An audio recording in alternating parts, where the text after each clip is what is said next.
Ինչ նպատակով ենք այսօր եկել Աստծո տուն։ Իրենց տարբեր նպատակներ կարող է լինել։ Ինչ նպատակով ենք եկել այսօր։ Մենք գիտենք, որ Աստված այստեղ է։ Մենք գիտենք, որ նրա սուրբ ներկայությունը այստեղ է, եւ նա, երբ որ այստեղ է լինում, պարզապես չի գալիս։ Մենք գիտենք, որ նա օրհնություններով է գալիս։ Եվ գիտեք, այսօր ուզում եմ խոսել հանդիպման մասին։ Հանդիպում, որ դա սովորական չի։ Սովորական մի հանդիպում չի, երբ որ ընկերներով տեսնում ենք, հարազատներով տեսնում ենք, հանդիպում ենք, երկար տարիներ դրսում ենք եկել ենք մեր հարազատներին տեսնում ենք, ուրախանում ենք, բայց սա այդ հանդիպումը չի։ Այս հանդիպումը կյանքեր է փոխում։ Այս հանդիպումը իրավիճակներ է փոխում։ Եվ վստահ եմ, որ այստեղ գտնվող գրեթե ամեն մեկս ունեցել ենք մեր առաջին հանդիպումը Աստծո հետ։ Որտեւ այդ հանդիպումն է, որ մեզ այսօր բերել է այստեղ։ Այն օրը, երբ որ նա այցելեց մեզ, այն օրը, երբ որ նա հանդիպում ունեցավ մեզ հետ եւ մեր կյանքը տվեցինք նրան, վերստին ծնվեցինք, այդ օրն է պատճառ, որ մենք այսօր այստեղ ենք։ Բայց այսօր ես կուզենամ միասին մի քանի տեղեր նայենք, որոնք որ մարդիկ, որոնք որ հանդիպեցին Հիսուսի հետ եւ իրավիճակներ փոխվեց։ Ու կուզենամ ասել, որ այն հանդիպումը, որ մենք ունեցել ենք մեր վերստին ծնունդը ունենալուց առաջ, դրանով չպետք է բավարարվենք։ Դա պարզապես սկիզբն է։ Երբ որ ապաշխարության աղոթքը բարձրացնում են, ծափահարում ենք, ասում ենք փառք Աստծո, եւս մեկը ապաշխարեց, դարձավ մեր ընտանիքի անդամ, Աստծո զավակ, դա առաջի քայլն է, երբ որ նա անում է իր հոգեվոր ընթացքի մեջ։ Դա առաջի հանդիպումն է, երբ որ նա ունենում է Աստծո հետ, բայց դա պետք է շարունակական լինի։ Եվ կուզենամ, եթե ունեք Աստվածաշունչ, մի քանի տեղեր նայենք միասին։ Առաջին տեղը ես վերնագրել եմ այսպես. Խարդախ եւ Խաբեբա մարդը հանդիպում է Հիսուսին։ Եվ իմ քարոզի վերնագիրը այսպես է. երբ հանդիպում ենք Հիսուսին։ Գիտեք, մարդ, որը որ խարդախությամբ եւ խաբեբայությամբ գումար էր վաստակում։ Նրա անունը Զաքեոս էր։ Նա նշանակված էր որպես հարկահավաք հռոմեական կայսրության համար, մարդկանցից հարկերը հավաքում էր եւ տանում էր տալիս էր նրանց։ Նրան թույլատրված էր մի որոշ բաժին վերցնել իրան, բայց նա ավելին էր անում։ Թույլատրվածից ավելին շատն էր վերցնում, մարդկանց խափում էր, մարդկանց գցում էր, այսպես ասած, զրպարտում էր, այո, եւ մնացածը տանում տալիս էր իրենց, իսկ տակի մնացած իրեն էր պահում։ Եվ նա ատելի էր արդեն մարդկանց համար, իր իսկ ժողովրդի համար, հрьяաների համար ինքը արդեն ատելի էր դարձել։ Եվ հանկարծ մի օր ինքը իմանում է, որ Հիսուսը պետք է անցնի այնտեղը, որտեղ որ ինքն է գտնվում։ Գիտեք, ինքը լսել էր Հիսուսի մասին եւ ինքը շատ ցանկություն ուներ, որ հանդիպի Հիսուսին։ Պաշտոնավոր մեկն է ինքը։ Երևի sense ակուրատնի հագնված թանկանոց շորերով, ասես տարբերվում է всё-таки ինքը մնացած ժողովրդից, բայց ինքը այնպիսի ցանկություն ունի, որ ես պետք է հանդիպում ունենամ Հիսուսի հետ։ Բայց խնդիր ուներ։ Ինքը ցածրահասակ էր։ Որտեղ լիքը ժողովուրդ կար։ Մենք բոլորս էլ երևի եղել ենք, ինչ որ համերգների, ինչ որ առիթների, որ լիքը ժողովուրդ կա, ու տեսնում ենք, որ կան ցածրահասակ մարդիկ, որոնք որ անդադ ցենց են անում, որ տեսնեն, չեն կարողանում։ Զաքեոս այդպիսին էր։ Ցանկություն կար Հիսուսի հետ հանդիպելու, բայց հնարավորություն չուներ։ Զաքեոսը մտածում է, ու տեսնում է մի հատ ժանտաթզենի։ Գիտեք, ժանտաթզենին փշոտ ծառ է, հարմար ծառ չի, որ բարձրանաս վրեն։ Որ բարձրանում ես, ծակծկելով պետք է բարձրանաս, շոյել ճղելով կբարձրանաս։ Տեսնում է եւ վազնում է բարձրանում այդ ծառը, չնայելով իր պաշտոնին, չնայելով իր իրավիճակին, չնայելով մարդկանց, որոնք որ կասեն էս խելքը գցել է։ Մեր օրերում եթե այդպիսի բան տեսնենք, բոլորս հեռախոսներ կհանենք, կնկարենք այդ մարդուն։ Ու կգցենք մեր էջերում, որովհետեւ դա մեզ համար տարօրինակ կլինի, պաշտոնավոր մեկն է ինքը։ Բայց նա այս ամենը կողքի դրեց։ Գիտեք, սա գինը, որ ինքը վճարեց, որ ինքը չմտածեց հասարակության կարծիքին եւ վազեց բարձրացավ ծառը։ Ղուկաս ավետարան 19-րդ գլուխ 5-րդ խոսքից եմ կարդում։ Եվ երբ որ այնտեղը եկավ, Հիսուսը վեր նայեց եւ նրան ասաց. «Զաքե, շուտ արա իջի, որովհետեւ ինձ այսօր պետք է քո տանը կենալ»։ Հալելույա։ Գիտեք, Հիսուսը գնահատեց այն, ինչ որ արեց Զաքեոսը, եւ անգամ նրան դիմեց կարճ անունով։ Մենք կարճ անունով դիմում ենք նրանց, ովքեր որ մեզ համար մոտիկ են, հարազատ են։ Մենք ամբողջական անունը չենք ասում, բայց նա ասեց Զաքե, նա արդեն իրեն մտերիմ հարազատ մարդ ընդունեց։ Նա տեսնելով այդ զողությունը, այդ քայլը, ասեց. «Եկ իջի, գնանք այսօր քո տանն եմ լինելու»։ Եվ նա էլ շտապելով իջավ եւ ուրախությամբ ընդունեց նրան։ Դեք պատկերացնում եմ ես այդ պահը փշոտ ծառի վրա ոնց է ինքը արագ իջնում, ասես ծակծկելով, ճղելով շորերը երևի իջնում է, որպեսզի ընդունի այն անձնավորությունը իր տունը, որին որ ինքը սпасելով սпасում էր։ Այդտեղ շատ մարդ կար, բայց ոչ բոլորն էին այդ սпасումով եկել։ Մենք այսօր կարող ենք գալ եկեղեցի, բայց ոչ բոլորս կարող են գալ այդ սпасումով, որ ես այսօր պետք է հանդիպում ունենամ Աստծո հետ։ Աստված ամեն ժամանակ այստեղ է։ Մինչ որ դու կգաս, ինքը արդեն այստեղ է եւ պատրաստ սպասում է, որ քեզ հետ այդ հանդիպումը ունենա։ Ինձանից եւ քեզանից է կախված։ Մենք այդ հանդիպումը կունենանք Աստծո հետ, թե ոչ։ Մենք կձգտենք նրա ներկայության մեջ մտնելու։ Գիտեք, շատ հաճախ տեսնում ես եկեղեցում ծառայության ընթացքում մեկը հեռախոսի մեջ է, մեկը ինչ որ զբաղմունքներով է զբաղված, տարբեր զբաղմունքներով եւ ակամայից մտածում ես։ Դրսում էլ կարա հեռախոսի մեջ լինեի։ Կարա այդ տունը նստեի օնլայն նայեի կոֆեյով, չայով։ Գնահատիր, երբ որ դու գալիս ես այստեղ եւ եկ այն նպատակով, որ Տեր, ես այսօր գալիս եմ հատուկ նպատակով, քեզ հետ հանդիպման։ Քեզ հետ հանդիպամ, որովհետեւ ես սպասում ունեմ, որ քեզանից այսօր իմ բաժին օրհնությունը առնեմ։ Ես եկել եմ քեզ փառաբանեմ, մեծարեմ, երկրպագեմ եւ նաեւ վերցնեմ այն բաժին օրհնությունը, որ դու այսօր ունես ինձ համար պատրաստած։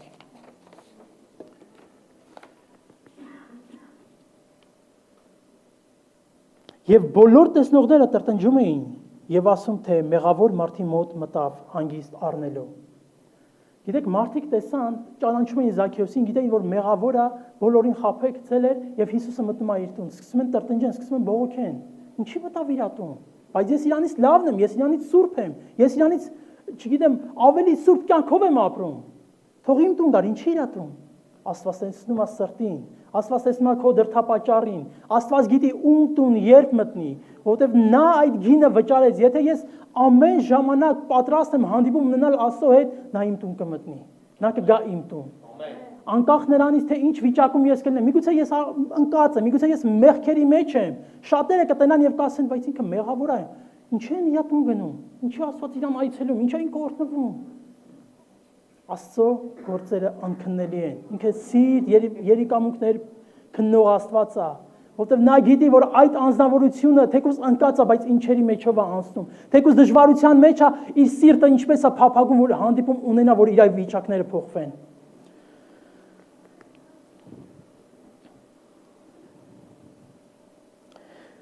Զաքեոսը կանգնեց Տիրոջը, ասաց. «Տեր,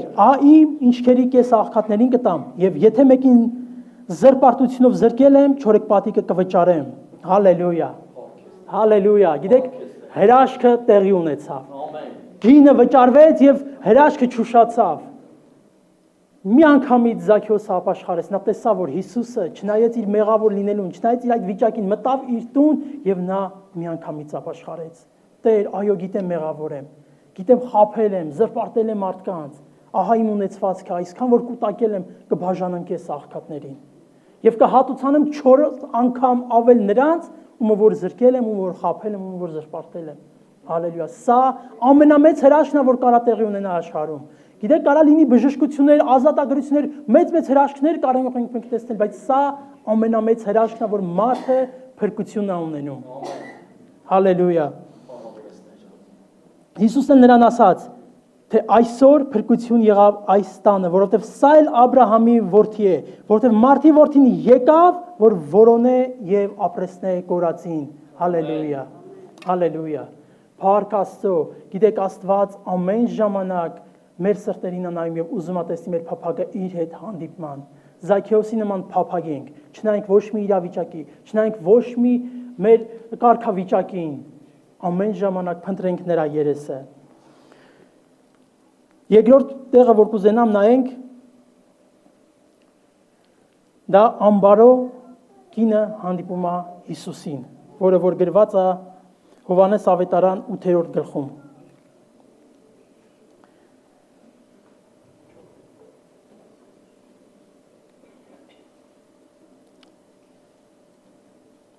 Երկրորդ համարից եմ կարդալու։ Եվ առավոտանց դարձյալ եկավ տաճարը, եւ բոլոր ժողովուրդը նրա մոտ էր գալիս, եւ նա նստած սովորեցնում էր նրանց։ Դպիրները եւ փարիսեցիները մի կին բերին նրա մոտ, շնության մեջ բռնված, եւ նրան մեջտեղը կանգնեցնելով նրան ասացին. «Վարդապետ, այս կինը բռնվել է հայտնապես շնանալիս, եւ օրենքում Մովսեսի պատվիրած է մեզ, որ այսպիսիներին քարկոծվեն։ Հիմա դու ինչ ես ասում»։ Գիտեք մի իրավիճակ, որ այստեղ գրված է, որ նա շնության մեջ է, բռնված, այդ ժամանակներում այո, իրականում օրենքով, Մովսեսի օրենքում նրանց պետք է քարկոծեին։ Նախ առաջինը նրանք բերել էին մեկին, պետք է երկրորդին էլ բերեին, որովհետև օրենքում այդպես է գրված, որ երկուսը պետք է պատժվեն։ Եվ գիտես, կարող է իրավիճակներ լինի, որ դու մեղքի մեջ լինես, դժվարության մեջ լինես, ինչ որ մի ընթացքի մեջ լինես, որ տկարացել ես։ Ու շատերը իրենց մատերը կարան ուղեն դեպի քեզ։ Շատերը կարան քեզ դատապարտեն։ Ասեն ես մեղքի մեջ է, մեղավոր է, թեկուզ եկեղեցում լինի, թեկուզ Աստծո տան մեջ լինի։ Բայց գիտեք Հիսուսը ինչպիսի պատասխան է տալիս, գրված է, որ ով որ արդար է, թող առաջինը քարը գցի նրա վրա։ Որ մեկս որ արդար ենք, առաջինը մենք կարանք մեր մատները տնկենք մեղավորի վրա։ Բայց չկա մեկը, որ մեղ չգործի, չկա մեկը, որ չմեղանչի։ Այո, մենք հոգևոր ընթացքի մեջ ենք, եւ այս ընթացքի մեջ լինում է, որ ընկնում ենք, բարձրանում ենք, ընկնում ենք, բարձրանում ենք։ Երբ որ ընկած լինես, մի մնա ընկած վիճակում բարձրացի։ Միգուցե այսօր մեր մեջ մարդիկ կան, որոնք որ տկարացած են, որոնք որ մեղքի մեջ են։ Գալիս ես եկեղեցի, չգիտեմ, տարիներով միգուցե դու Աստծո տան մեջ ես, բայց դեռ հարցեր կա, որ դեռ չես լուծել։ Իրավիճակներ կա, որ դու դեռ չես լուծել, մեղքեր կա, որ դու դեռ չես ազատվել դրանից։ Թող որ այսօր լինի այդ օրը, որ դու որոշում կայացնես, որ Տեր, ես ուզում եմ թողել այս ամենը, որովհետև Աստված սիրում է քեզ, Աստված գին է վճարել եւ Աստված ուզում է, որ քեզ բարձրացնի։ Աստված, գիտեք, ատում է մեղքը, բայց սիրում է քեզ։ Դրա համար ամեն ժամանակ ինքը հնարավորություն է տալ եւ սպասում է, որ դու գաս նրա առջև, հանդիպում ունենաս նրա հետ, որպեսզի քեզ ների, մաքրի, սրբի եւ բարձրացնի։ Հալելույա։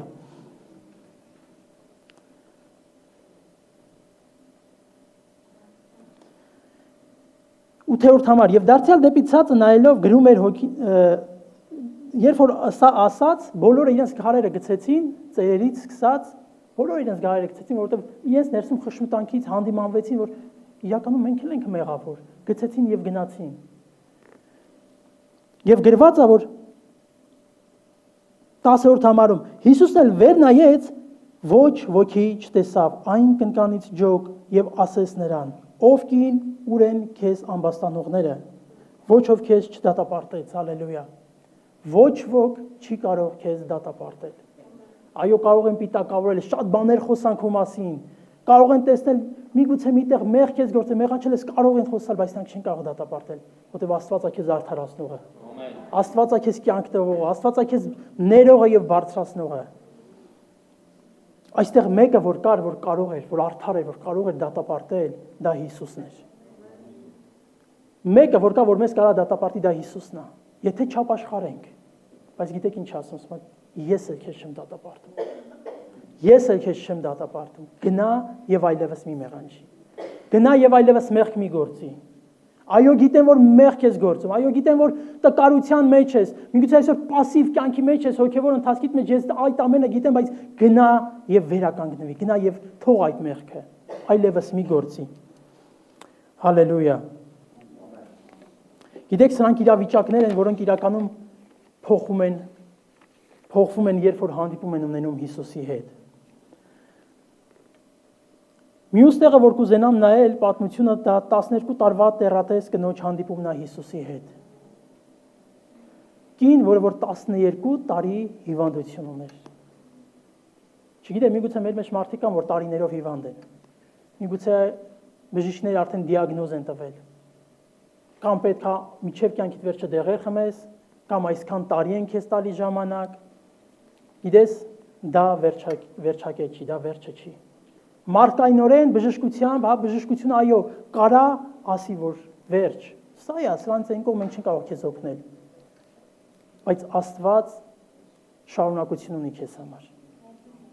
Աստված պատասխան ունի քեզ համար։ Այո, երբ որ նայում ենք իրավիճակին, փաստ է, թղթով, ամեն ինչով, դոկումենտով, որ կա այդ հիվանդությունը, կա այդ խնդիրը, բայց երբ որ նայում ենք Աստծուն, տեսնում ենք հակառակ պատկերը։ Այո, Տեր, գիտեմ, որ տկար եմ, հիվանդ եմ, բայց ես հավատում եմ, որ դու ինձ կբժշկես։ Եվ այս կինը 12 տարի արյունահոսության մեջ էր։ Գիտեք, ինքը ինչ ուներ, չուներ, վաճառել էր։ Այն պահած գումարները, որ հավաքել էր, այսպես ասած, նեղ օրվա համար, այսպես են ասում։ Ամեն բան տվել էր, որպեսզի բժշկություն ունենա։ Բայց բժշկությունը չէր կարողացել իրեն տալ այդ լուծումը։ Չէր կարողացել բժշկել։ Եվ հանկարծ նայել լսում է, որ Հիսուսն է անցնում այդտեղից։ Նենց հետաքրքիր է այս պատմությունը, երբ նայում ենք, մարդիկ լսում են, որ Հիսուսն է անցնում այդտեղից։ Մենք գիտենք, որ Աստծո ներկայությունը միշտ Աստծո տան մեջ է, մենք լսել ենք, գիտենք, զգացել ենք անգամ, վայելել ենք։ Ինչպես այս կինը լսեց, բայց այդտեղ էլ ամբոխ կար։ Որտեղ որ Հիսուսն էր, այնտեղ ամբոխ է։ Որտեղ որ Աստծո ներկայությունը, այնտեղ ամբոխ է, որտեղ քաղցր է նրա ներկայությունը։ Ճաշակեցեք եւ տեսեք, որ Տերը քաղցր է։ Եվ այս կինը Ղուկաս ավետարան 8-րդ գլուխ 44-րդ համարից եմ կարդալու, գրած է, որ սա մոտ եկավ յետևից, նրա հանդերձի ծայրին դպավ եւ իսկույն նրա արյունի վազելը կանգնեց։ Գիտեք, միշտ նա որ կմոտիկանար, նա երբ որ տեսավ Հիսուսին իր մտքում ասաց. եթե միայն նրա հանդերձի ծայրին դիպչեմ։ Նա մտածեց, որ ահա իմ վերջի հնարավորությունը։ Բայց գիտենք, որ Աստված մեր ամենակատարյալ ու առաջին հնարավորությունն է։ Որ պետք է առաջինը նրան դիմենք։ Որ պետք է մինչ մեր խնդիրները, որ հարուստ բարեկամի դիմենք, բժիշկներին դիմենք, այդ ամենը նորմալ է, կարող ենք դիմել, բայց մինչ այդ մենք պետք է Աստծո առաջ գանք։ Աստծուն բերենք մեր խնդիրը, մեր կարիքը։ Նա հակառակն էր արել, ամեն բան կորցրել էր, չուներ հույս, չուներ ոչ մի բան, արդեն եւ միգուցե նաեւ անգամ համակերպվել էր, որ սա իմ վերջն է, բայց մտածում եմ միայն թե նրա հանդերձի ծայրին դիպչեմ,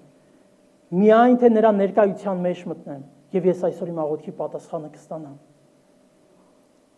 Եվ նա մարդկանց միգուցե հրելով, միգուցե այսպես ձգվելով հազիվ հաս կպնում է հանդերձի ծայրին։ Եվ ասում անմիջապես նրա արյան հոսելը կանգնում է։ Անմիջապես գալիս է բժշկություն նրա կյանքի մեջ։ Այնքան հետաքրքիր բան այստեղ կատարվում։ 45-րդ համարում Հիսուս ասում է. ով ինձ դպավ, եւ երբ որ ամենքը ուրանում էին, ասաց Պետրոսը եւ նրա հետ լինող աշակերտները. Վարդապետ, ժողովուրդները սեղմում են քեզ եւ նեղում եւ դու ասում ես. ով է որ ինձ դիպավ։ Գիտեք, լիքը ժողովուրդը տրամաբանական հարց են տալիս իրանք Հիսուսին, որտեվ ոնց էլ շարժվեն կկպնեին իրան։ Չէ, բայց այս հպումը ուրիշ էր։ Այս հպումը սովորական հպում չէր։ Այս հպումը ինքը զգաց իր ներսում, որ իրանից զորություն դուրս եկավ։ Այս հպումը այն սովորական հպումը չի, որ ամբողջի մեջով քայլում ես, ինչ որ մեկը միամիտ կպնում է քեզի։ Սա նպատակով հպում էր։ Հպում, որ Տեր, ես պետք է բժշկվեմ, ես պետք է այսօր ազատագրվեմ։ Սա իմ հնարավորությունն է եւ այդ հնարավորությունը բաց չեմ թողելու։ Հիսուս ասում է, չի ասում, սա ուրիշ հպում է, ինձանից զորություն դուրս եկավ։ Թող որ այսօր այդ հպումը, երբ որ դու կունենաս Աստծո հետ Աստծո զորություն դուրս գա եւ բժշկի քեզ,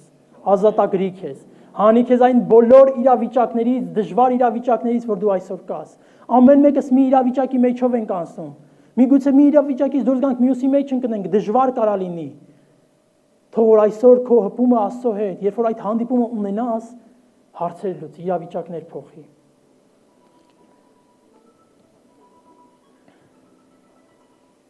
Եվ կինը երբ որ տենում է, որ դա ծածուկ չի մնում, 47-րդ համարում ասում է. Դողալով եկավ նրա առաջին ընկավ եւ բոլոր ժողովրդի առաջին պատմեց նրան, թե ինչ պատճառով նրան դպավ, եւ թե ինչպես իսկույն բժշկվեցավ։ Նա էլ ասաց նրան. քաջացիր դուստր, քո հավատքը բժշկեց քեզ։ Գնա խաղաղությամբ։ Հալելույա։ հպում, որը որ ազատագրեց իրեն, հպում, որը որ բժշկեց նրան, որը որ փրկություն տվեց նրան, հպում, որի որ կարիք ամեն մեկս ունենք, ամեն մեկս պետք է փափագենք ամեն ժամանակ Հիսուսին հպվելու։ Եվ վերջին պատմությունը, որ կուզենամ միասին նայենք, դա մի կույր մարդու մասին է, Տիմեի որդի կույր Բարտիմեոսի մասին է։ Սա էլ մի հետաքրքիր պատմություն է։ Մարդ, որը որ կուրությամբ է, մարդ, որը որ միգուցե այլևս հույս չունի, միգուցե անհույս նստած, գրված է, որ ողորմություն է մարդկանցից վերցնում։ Գիտեք, կույր մարդը աշխատանք չի կարող անի, ֆիզիկական ինչ-որ գործ աշխատանք չի կարող անի։ Եվ նա նստած էր ողորմություն վերցնելու մարդկանցից, որպեսզի այդ օր կերակրվի, իր հացը ունենա։ Եվ հանկարծ նա է լսում, որ Հիսուսն է անցնում։ Հալելույա։ Մարդիկ լսում են, որ Հիսուսն է անցնում, եւ անտարբեր չեն դրան։ Մարդիկ Հիսուսի կարիք ունեն, եւ երբ որ լսում են, որ նա է անցնում, արձագանքում են իրենց քայլերով։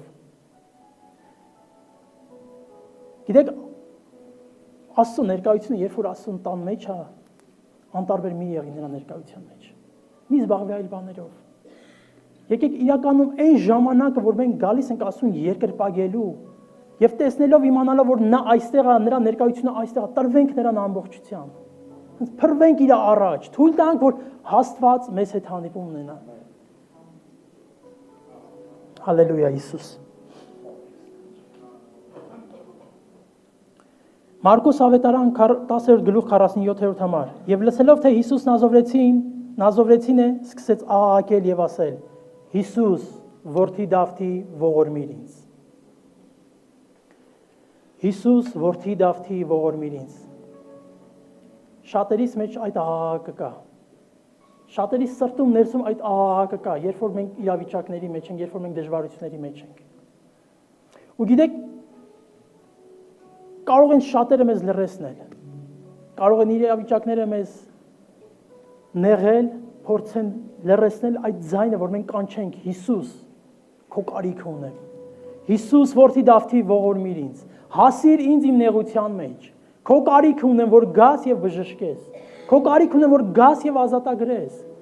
քո կարիքը ունեմ, որ գաս իմ ֆինանսական դժվարություններից հանես, այն դժվար իրավիճակների մեջ, որ ես կամ, քո կարիքը ունեմ, որ դու գաս ինձ հանես։ Որովհետև շատ եմ տարապել, շատ ջանքեր եմ թափել, իմ միակ հույսը դու ես, ոչ մի բան չի օգնե, իմ միակ հույսը դու ես։ Այդ աղաղակը կար Բարտիմեոսի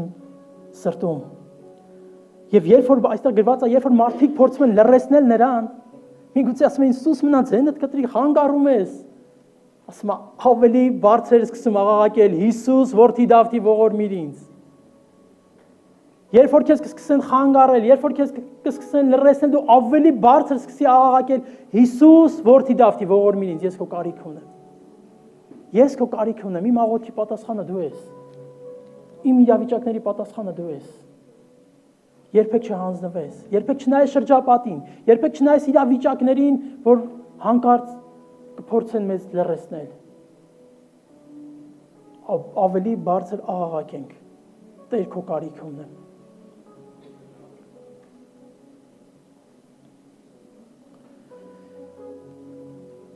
Եվ 49-րդ համարում գրված է, որ Հիսուսը կանգնեց։ Այնքան եմ սիրում այս խոսքերը։ Հիսուսը կանգնեց։ Հիսուսը լսեց աղաղակը եւ կանգնեց, ինքը անտարբեր չանցավ, ինքը ոչ ոքի կողքով անտարբեր չի անցնում, երբ որ իրան կանչում են։ Աստված ոչ ոքին չի թողնում անտարբերությամբ, երբ որ կանչում է իր անունը, իր ողորմությունը, երբ որ փնտրում է իր երեսը, ինքը կանգնում է։ Ինքը կանգնում է, որովհետեւ լսել է ականջին, մեկը կանչում է իրան։ Գիտեք, ինքը բոլորիս իրավիճակները գիտի, բոլորիս նեղությունները, դժվարությունները գիտի։ Բայց շատ հաճախ, գրեթե ամեն ժամանակ ինքը ուզում է, որ լսի, որ մենք կանչում ենք նրան Հիսուս, քո կարիքը ունեմ։ Տեր, քո կարիքը ունեմ։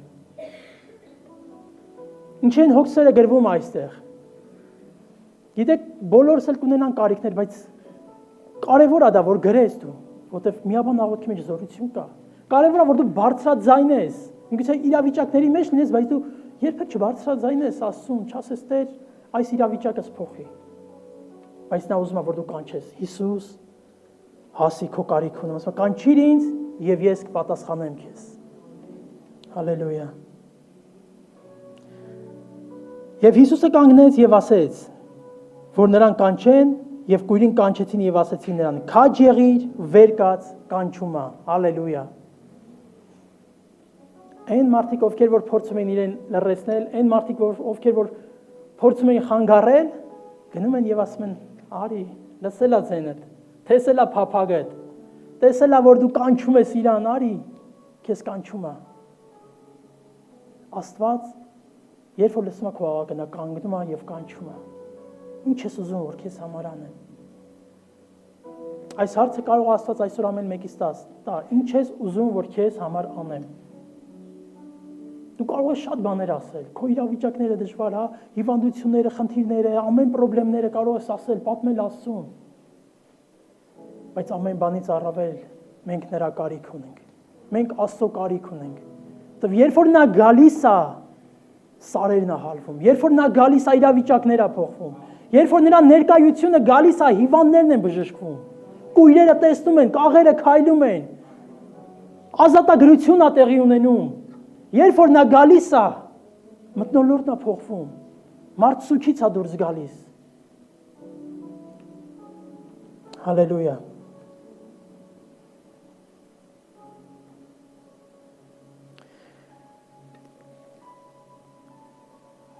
Հիսուսը պատասխանեց եւ ասեց նրան 51-րդ համար. Ինչ ես կամենում, որ անեմ քեզ։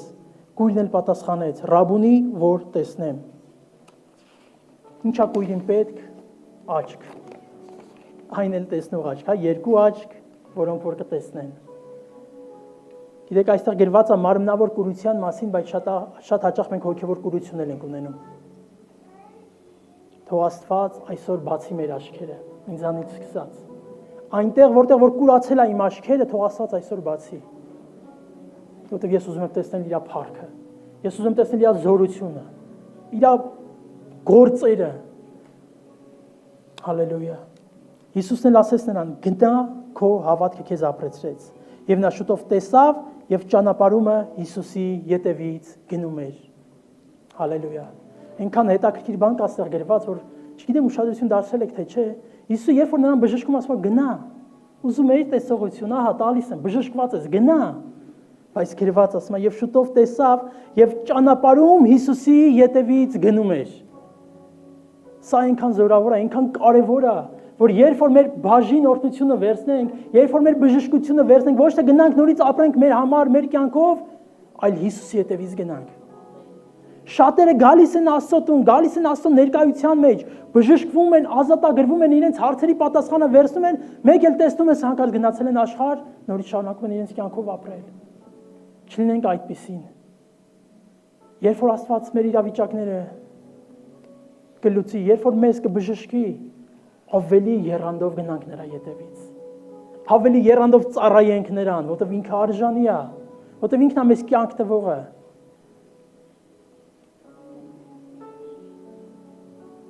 Աստված միջև ամենավերջի, մեր շնչի ամենավերջում հնարավորություն է տալիս իր հետ հանդիպման եւ ընդունելու իրան։ Ինչպես այն երկու ավազակները, որոնց որ Հիսուսի հետ խաչվեցին։ Երկու ավազակ Հիսուսի հետ խաչված են։ Հանդիպում խաչի վրա, այսպես եմ ես ասում, հա, հանդիպում խաչի վրա, երկուսն էլ հանդիպում ունեցան Հիսուսի հետ։ Բայց նրանցից մեկը հավատաց, ընդունեց Հիսուսին, փրկություն ունեցավ, իսկ մյուս մեկը մերժեց։ Ինձանից ու քեզանից է կախված։ Մերն է որոշումը, Աստված այդ հրավերը ունի։ Աստված տվել է այդ հրավերը։ Մենք կհանդիպենք իր հետ, թե չէ։ Մենք կձգտենք նրա ներկայության մեջ մտնելու, թե չէ։ Նա ուզում է, որ դու նրա այդ հանդիպումը ունենաս։ Նա ուզում է, որ դա դառնա քո առօրյան։ Շատ լավ է առաջին հանդիպումը, երբ որ ունեցել ենք, շատ երանելի էր, հա, բոլորս էլ կհիշենք ինչ ներկայության մեջ ենք եղել այդ առաջի հանդիպանը։ Բայց թող հարատևական լինի մեր հանդիպումը նրա հետ։ Որտեղ ամեն ժամանակ Աստված նույնն է, երեք, այսօր եւ հավիտյան։ Նա այն նույն Աստվածն է, որ Զաքեոսին այցելեց, տվեց փրկություն։ Այն նույն Աստվածն է, որ տեղատես կնոջը բժշկություն տվեց։ Այն նույն Աստվածն է, որ անբարո կնոջը ներեց եւ փրկություն տվեց։ Նույն Աստվածն է, որ Զաքեոսին տեսողություն տվեց։ Ու նա այսօր էլ գործում է, այսօր էլ նա կարող է մեր խնդիրները, մեր իրավիճակները լուծել։ Հալելույա։ Հանդիպում, որ ամեն մեկից պետք է, որ մենք պետք է ապրենք դրանով։ Երբ որ հանդիպում ենք ունենում Հիսուսի հետ, մենք չենք կարող նույնը մնալ։ Հիսուսի հետ հանդիպում ունեցած մարդը փոխվում է, ինքը չի կարող նույնը մնալ։ Հիշում եք, երբ որ ապաշխարեցինք, մարդիկ տեսնում էին մեզ, ասում էին, մի բան փոխվել է քո մեջ, նույնը չես։ Ոնց որ չես հայհոյում, հա, չես ծխում։ Մեր հետ չես գալիս, գնանք ինչ որ առիթների։ Որովհետև քո մեջ տեսնում են այն լույսը, որը Աստված է։ Տեսնում են այն փոփոխությունը, այն հանդիպման փոփոխությունը, որ դու ունեցել ես Աստծո հետ։ Երբ որ հանդիպում ենք Աստծո հետ, իրավիճակները փոխվում։ Հիվանդը բժշկվում է, գույրը տեսնում է, կաղը քայլում է, դիվահարը ազատագրվում է, կապանքները քանդվում են, տկարը զորանում է, սուքի մեջ լինողը մխիթարվում է։ Երբ որ հանդիպում ենք Աստծո հետ, քարացած սիրտը փշրվում է։ Ատելությունը փոխվում է սիրո, խառնաշփոթի մեջ խաղաղություն է գալիս։ Հիսուսի հետ հանդիպումը մեզ փրկություն է տալիս եւ կյանք, այն էլ հավիտենական կյանք։ Եվ գիտեք, շատ բազում օրինակներ կա Աստվածաշնչից, որ կարող ենք տեսնել, որ մարդիկ հանդիպում են Աստծուն եւ փոխվում են։ Ինչպես Սամարացի կինը հանդիպեց եւ ապաշխարեց, դարձավ ավետարանի գնաց եւ իր քաղաքով մեկ ավետարանեց Հիսուսի մասին եւ շատերը նրա միջոցով ապաշխարեցին։ Դիվահարներ էին ազատագրվում, շատ հիվանդներ էին բժշկվում, ինչպես Սողոսին նա այցելեց։ Եվ գիտեք, այստեղ եւ միակ տեղերից մեկն է, որ ոչ թե ասում է, ինչ ես ուզում քեզ համար անեմ Աստված, այլ Սողոսն ասում, Տեր, ինչ անեմ։ Եվ սա շատ կարևոր է ու կուզենամ, որ ոչ թե ամեն ժամանակ մենք ուզենք, ասենք, Տեր, սրա կարիք ունեմ, սա եմ ուզում, սա եմ ուզում, սա եմ ուզում, այլ կանգնենք նաև ասենք, Տեր, ինչ ես ուզում, որ ես քեզ համար անեմ։ Մենք մենակ ուզվող պետք է չլինենք, մենք անգամ տվող պետք է լինենք։ Տեր, ինչ ես ուզում անեմ ես այս քաղաքի մեջ։ Տեր, ինչ ես ուզում անեմ ես այս եկեղեցու մեջ։ Ինչ ես ուզում անեմ քո արքայության մեջ։ Ինչ անեմ, Տեր։ Որտեղ ես ուզում ինձ ուղարկես։ Եվ Աստված կպատասխանի, ես վստահեցնում եմ։ Աստված քեզ կուղարկի այնտեղ, որտեղ որ քո կարիքը կա, որտեղ իրականում այսօր աշխարհը քո կարիքը ունի։ Իրականում մենք չպետք է գանք այստեղ, ապաշխարել ենք, նստել ենք, լավ է, կոմֆորտ է, մենք մեզ լավ ենք զգում եւ բավարարվենք դրանով։ Մենք պետք է գործենք։ Մենք պետք է գնանք եւ ավետարանենք։ Մենք պետք է գնանք եւ արքայության ավետարանը, բարի լուրը տարածենք։ Ինչ կա եկեղեցում, որ ես կարող եմ անել, ինչով կարող եմ ծառայել, ինչով կարող եմ օգնել։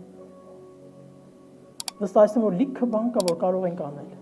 Լիքը ծառայություններ կա, որ կարող ենք անել եւ օգնել։ Եթե ծառայող ես, թող Աստծո զորությունը գա, որ ավելի զորանաս, ավելի բարձրանաս, ավելի եռանդով ծառայես նրան։ Ոչ թե սովորականի նման, ոչ թե սովորության համեմատ, չբավարարվես նրանով, որի մեջ որ կաս։ Գիտես, այստեղ չբավարարվածությունը լավ բան է, որտեղ ես չեմ բավարարում այս վիճակին, որտեղ կամ հոգևոր կյանքի մեջ։ Չեմ բավարարում, ուզում եմ ավելին, ուզում եմ ավելի առաջ գնամ, ուզում եմ ավելին բարձրացնես, ավելին տանես իսկ քո ներկայության մեջ, քո ջրերի մեջ։ Այս առումով մի բավարարվի ոչ մի դեպքում, որտեղ Աստված ամեն մեկից կանչել է եւ ամեն մեկից մեջ իր հոգին ա դրել, ու ամեն մեկից հետ գործ ունի անելու, թե մեր կյանքում, թե մեր միջոցով։ Փառք եմ տալի Աստծուն ամեն մեկիդ համար։ Օրհնում եմ այս եկեղեցին, այս քաղաքի մեջ։ Ուզում եմ ասել, որ դուք սրանով չպետք է բավարարվեք։ Դուք այս զալով չպետք է բավարարվեք։ Սա պետք է փոքր լինի ձեզ համար։ Իրականում պետք է շատերը դեռ գան եւ միանան ձեզ։ Ու դրա պատճառը դու պետք է դառնաս, ես պետք է դառնամ։ Այսօր հարց հնչեց, կա առաջի անգամ մեր մեջ մարդ եւ ձեր չտեսանք։ Իրեք դա ցավալի է։ Դա իմ ու քո անելու բանն է, որ մենք պետք է անենք։ Ես եւ դու պետք է աշխարհից մարդ բերենք այստեղ։ Պետք է խոսենք Աստծո մասին։ Եկեք գործենք։ Եկենք թույլ տանք, որ Աստված մեր միջոցով գործի։ Թույլ տանք, որ Աստված իրականում իր գործ անի, թե իմ կյանքում, թե իմ միջոցով։ Հաստատ վստահեցնում եմ քեզ, Աստված ուզում է քեզ օգտագործի։ Երբեք ես չասես, ես չեմ կարա, ծառայողները կանեն, հովիվները կանեն, չէ։ Աստված բոլորիս է ուզում գործածի իր արքայության համար։ Ու մեր վարձքը ոչ թե այստեղ է լինելու, երկնքից ենք ստանալու, Աստծուց ենք ստանալու։ Ինչպես Պողոսը ինչքան դժվարություններով անցավ, երբ որ հայտնվեց Հիսուսին, երբ որ հանդիպումը ունեցավ, նա դարձավ հեթանոսների մեջ ավետարանիչ։ Նրան ծեծեցին, քանի անգամ մեռնելուց բրծավ, բանտերով անցավ, բայց նա հավատարի մնաց եւ վերջում իր գործ անելուց հետո կանգնեց եւ ասեց. Բարի պատերազմս պատերազմել եմ, հավատքս պահել եմ, ընթացքս անցել եմ, արդարության պսակը իմ Տերը կտա ինձ։